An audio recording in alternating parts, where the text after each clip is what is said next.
gumagawa ng mga bagay na walang ibubuang kabutihan. Mga bagay na tulad ng kaliliman.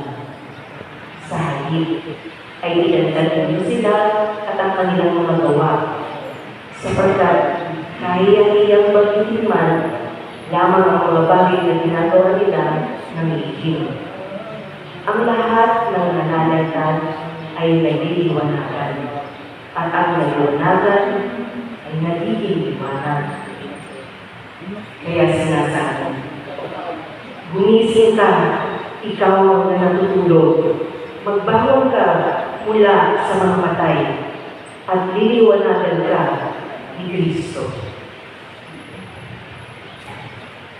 Ang salita ng Diyos. Salamat sa Diyos.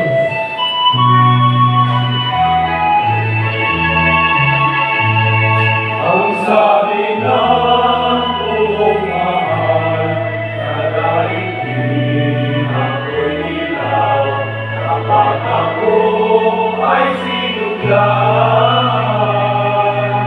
Ang dilim ay magpapara, at sa aking mabuhay. Ang sabi ng buong mahal, sa daigdig ako'y ilaw, kapag ako ay sinundan. Ang dilim ay magpaparang, at sa aking mabuhay.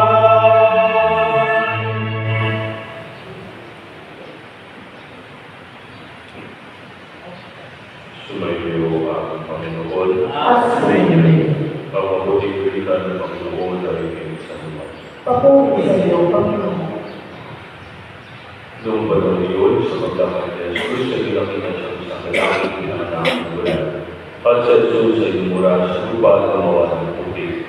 Ibigay niya ito sa mata ng bulan. Sinabi sa kanya ni Jesus, pumunta ka sa deposito ng tubig sa Siloe.